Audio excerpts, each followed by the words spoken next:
नमस्कार, स्वागत है आपका हमारे चैनल फिल्मी वाणी पर ही।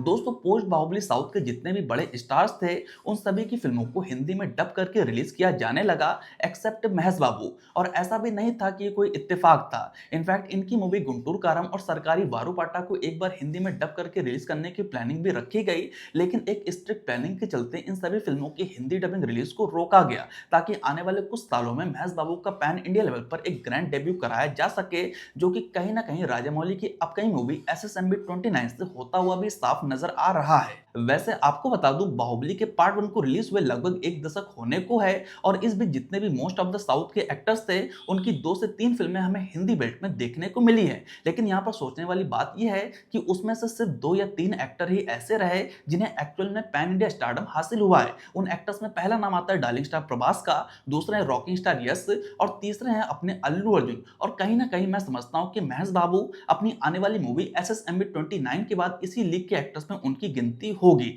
वैसे आप जरा एक बार को सोचिए कि महेश बाबू की अब तक कोई फिल्म अगर हिंदी में रिलीज हो जाती तो क्या होता। ज्यादा से ज्यादा वो फिल्म हिंदी बेल्ट में 40 से 50 करोड़ की कमाई कर लेती। लेकिन आज फिलहाल जो महेश बाबू के पैन इंडिया डेब्यू को लेकर जिस तरह की क्यूरियोसिटी है, क्या वो हमारे बीच रहती? बिल्कुल भी नहीं रहती। और इसीलिए मैं समझता हूं कि सारी मेकर्स का सबसे वाइजेस्ट डिसीजन है। दोस्तों, आज की तारीख में स्टार को करेक्ट फॉर्म में प्रेजेंट करना जरूरी है, और उससे भी ज्यादा जरूरी है कि सुपरस्टार को अपने स्टारडम को बिल्कुल भी फॉर ग्रांटेड ना लेना। और ये दोनों बातें महेश बाबू के केस में पूरी तरह से सही होती हुई नजर आ रही हैं। कहते हैं इंतजार का फल मीठा होता है, और महेश बाबू के केस में ये फल पक्के तौर पर मीठा ही रहने वाला है। वैसे आपको क्या लगता है, एसएसएमबी 29 से होगा क्या?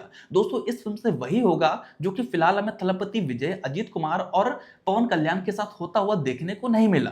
आपको बता दो, ये जो एक्टर हैं लगभग महेश बाबू के लीग के ही एक्टर हैं, लेकिन इनकी हिंदी डब फिल्मों को लेकर उस तरह की प्लानिंग कभी रखी ही नहीं गई। इसी के चलते इन्हें पैन इंडिया लेवल पर उस तरह का स्टारडम देखने को नहीं मिला। अब यहाँ पर ऑफेंड होने वाली बात नहीं है, हमें सच को सुनना और समझना चाहिए। इनफैक्ट अगर थलपति विजय की हम बात करें तो उनकी 4 से 5 फिल्में हिंदी में रिलीज हो चुकी हैं।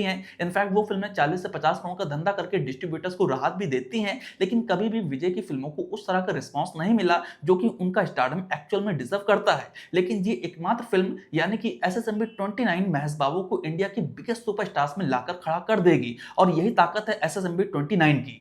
वैसे ये जो मूवी है एसएसएमबी 29, ये फिल्म आपको साल 2027 या 28 में देखने को मिलेगी, और मैं अभी से बता रहा हूं कि वो मौका होगा संक्रांति का। देखिए, संक्रांति हमेशा से महेश बाबू के लिए वर्क करती हुई आई है, और अब जब ये उनके कैरियर की इतनी बड़ी फिल्म है, तो मुझे नहीं लगता कि संक्रांति से बेटर डेट इस फिल्म के लिए कोई भी हो सकती है। फिलहाल अभी इस तरह की कोई ऑफिशियल अपडेट नहीं है, ये मेरा व्यक्तिगत ओपिनियन है। अब 15 नवंबर को जब इस फिल्म के रिगार्डिंग हमें एक बड़ा इवेंट देखने को मिलेगा, तब देखते हैं क्या फिल्म की रिलीज डेट भी अनाउंस होती है। बहरहाल जब ये फिल्म थिएटर्स में रिलीज होगी, तब लगभग 3 साल हो चुके होंगे कि महेश बाबू की कोई भी नई फिल्म हमें थिएटर्स में देखने को नहीं मिली होगी। यानी कि कहीं ना कहीं ऑडियंस के बीच एक काइंड ऑफ डिमांड बढ़ेगा, उन्हें देखने की क्यूरियोसिटी बढ़ेगी, और जब ये फिल्म थिएटर्स में रिलीज होगी तो यहाँ पर ऑडियंस का एक अलग ही क्रेज हमें देखने को मिलेगा। ऊपर से राजामौली साहब का इस फिल्म के साथ नाम जुड़ा है, तो फिल्म पैन इंडिया के साथ साथ ग्लोबल मार्केट में बहुत बड़े नंबर निकाल के देने वाली है। दोस्तों, अभी फिलहाल के लिए इस फिल्म का मिनिमम बॉक्स ऑफिस पोटेंशियल हम 2000 करोड़ मान के चलते हैं, और इसके हाई चांसेस है कि ये फिल्म इंडिया की बिगेस्ट ग्रॉसर के तौर पर भी टर्न आउट हो। आप जरा सोचिए कि तेलुगु का एक टिपिकल हीरो जिसकी ऑन एन एवरेज फिल्म में 200 से 250 करोड़ की कमाई करती है,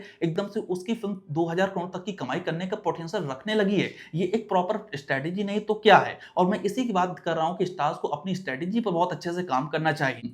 फिलहाल इंतजार करते हैं 15 नवंबर का, जब हमें इस फिल्म की रिगार्डिंग एक बड़ा इवेंट देखने को मिलेगा। दोस्तों, आपको बता दूं, यहाँ पर फिल्म के टाइटल को तो अनाउंस किया ही जाएगा, साथ ही साथ हो सकता है कि फिल्म की रिलीज डेट भी लॉक कर दी जाए। इसके अलावा क्या कुछ अपडेट इस फिल्म की रिगार्डिंग हमें देखने को मिलेगी, वो तो फिलहाल हमें 15 नवंबर को ही देखने को मिलेगा। वैसे फिल्म का इस समय टेंटेटिव टाइटल है ग्लोब थ्रोटर, और कहीं ना कहीं यही टाइटल मुझे काफी ज्यादा प्रभावित कर रहा है, और मैं चाहूंगा कि फिल्म का टाइटल ग्लोब थ्रोटर अगर रखा जाए तो ये भी काफी अच्छी बात होगी। वैसे इस समय ट्रेड की जो वेबसाइट है उसमें ऐसा बताया जा रहा है कि फिल्म का टाइटल वाराणसी भी हो सकता है। तो फिलहाल 2 टाइटल में कहीं ना कहीं स्पेकुलेशन चल रही है। वैसे आपको बता दूं, इससे पहले राजामौली की जो फिल्म थी ट्रिपल आर, ये उनकी फिल्म का टेंटेटिव टाइटल था, जिसे पब्लिक ने इतना पसंद किया कि आगे चल के यही उस फिल्म का ऑफिशियल टाइटल हो गया था। अब कहीं ना कहीं इस फिल्म के साथ भी ये चीज हो सकती है।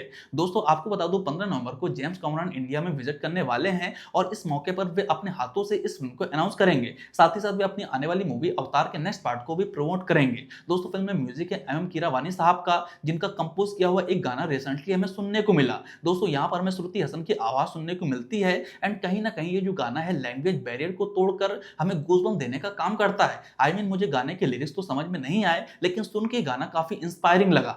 ये गाना एक स्टैंडर्ड सेट करने का काम करता है और कहीं ना कहीं पृथ्वीराज सुकुमारन का इस फिल्म से जो लुक निकल कर आया था, जिसे ऑडियंस की तरफ से काफी निगेटिव रिस्पांस देखने को मिला, उसे भी टैकल करने का काम करता है। दोस्तों सीरियसली श्रुति हसन और काल भैरवा की आवाज में ये गाना जो है गूज़बम्प देने का काम करता है। दोस्तों अब ये गाना क्या है, ये बैकग्राउंड स्कोर क्या है, जो भी है बहुत ही जबरदस्त था। आपको बता दो SSMB29 एक फॉरेस्ट एडवेंचर फिल्म होने वाली है, जहां पर महेश बाबू का जो किरदार होगा वो अपने में हनुमान जी की शक्तियां लेकर दुनिया भ्रमण पर निकलेगा, जो इंडियन कल्चर और स्टोरी टेलिंग को ग्लोबल मार्केट में प्रेजेंट करेंगी।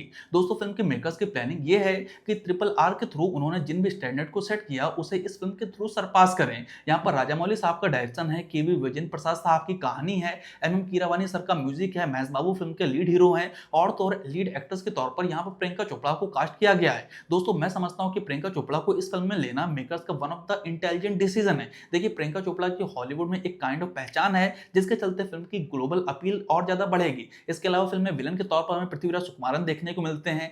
साथ ही साथ इस फिल्म में हॉलीवुड के कई नामचीन चेहरे भी हमें देखने को मिलेंगे। दोस्तों आप देखना ये जो मूवी है SSMB29, ये इंडियन सिनेमा को ग्लोबल मार्केट में बहुत अच्छे से रिप्रेजेंट करने वाली है और एक श्योर शॉट ब्लॉकबस्टर है। और मेरा ऐसा मानना है कि महेश बाबू का इस फिल्म के थ्रू पैन इंडिया या फिर यूं कहूं ग्लोबल मार्केट में अटेम्प्ट करना one of the wisest decision है। तो दोस्तों ये रहा आज का हमारा स्पेशल वीडियो। आपको हमारा ये वीडियो कैसा लगा, आप अपनी राय नीचे कमेंट सेक्शन में जरूर दें। साथ ही साथ नेक्स्ट आप किस एक्टर के ऊपर सेम ऐसा ही वीडियो देखना चाहते हैं, उसका नाम नीचे कमेंट सेक्शन में जरूर लिखें। और अगर आपको हमारा ये वीडियो पसंद आया हो तो प्लीज लाइक करें, कमेंट करें और चैनल को सब्सक्राइब करें। आपका बहुत बहुत धन्यवाद।